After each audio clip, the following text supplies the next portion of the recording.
এবার মাদক সম্পৃক্ততায় দেশের শীর্ষস্থানীয় কয়েকজন নাট্যাভিনেত্রী ও মডেল কন্যা ফেঁসে যাচ্ছেন। শোনেন, আমি কোনো সংসার টংসার করবো না, সারাদিন ঘুমাবো আর রাতে পার্টি করবো, বুঝছেন? আরে মিস্টার সুইসাইড, আমি তো গাড়ি দেখে চিনে ফেলেছি, আপনি মরেন নাই।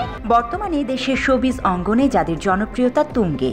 আপনি একদম ঠিক শুনেছেন, উনি বাজার করতে পাবনা গিয়েছেন। এদের মধ্যে আনাতোনি কেলি সাফা ওরফে সাফা কবির এবং মুমতাহিনা চৌধুরী ওরফে টয়ার বিরুদ্ধে মাদক সম্পৃক্ততার অকাট্য প্রমাণ পাওয়া যায়।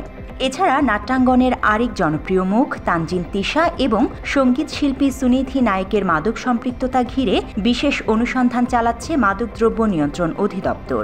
ইতোমধ্যে স্বরাষ্ট্র মন্ত্রণালয়ের উচ্চ পর্যায়ে এ বিষয়ে প্রতিবেদন পাঠানো হয়েছে।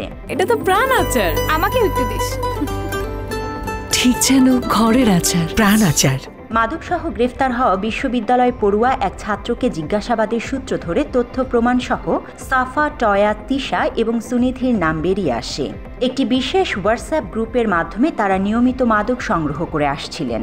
ওই হোয়াটসঅ্যাপ গ্রুপের অ্যাডমিন নর্থ সাউথ বিশ্ববিদ্যালয়ের সাবেক শিক্ষার্থী অরিন্দম রায় দীপকে গ্রেফতার করা হয়।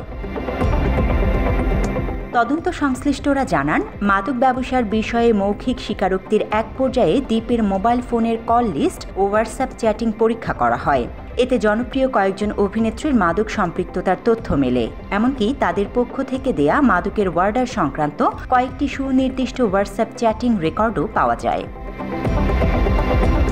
দীপের হোয়াটসঅ্যাপ গ্রুপে সাফা, টয়া, তিশা এবং সুনিধি নায়েকের নামে সেভ করা কয়েকটি নম্বর থেকে নিয়মিত মাদকের অর্ডার দেওয়ার প্রমাণ পাওয়া যায়। পরে নম্বরগুলো যাচাইয়ের জন্য ফোন নম্বরের রেজিস্ট্রেশন রেকর্ড সংগ্রহ করা হয়। এতে দেখা যায় সংশ্লিষ্ট নম্বরগুলো সাফা কবির এবং টয়ার নামেই রেজিস্ট্রেশনকৃত।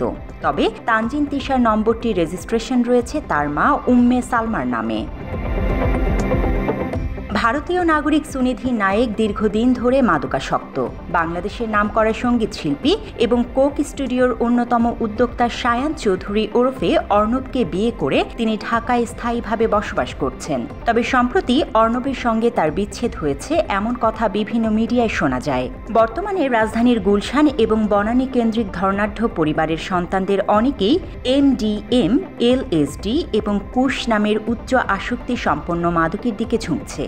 চোরাই পথে অস্ট্রেলিয়া, যুক্তরাষ্ট্র, কানাডা এবং থাইল্যান্ড সহ আরও বেশ কয়েকটি দেশ থেকে এসব মাদকের চালান আসছে। সত্যতা জানতে বাংলা এডিশন যোগাযোগ করেও 3 অভিনেত্রীর কারোর বক্তব্য পায়নি।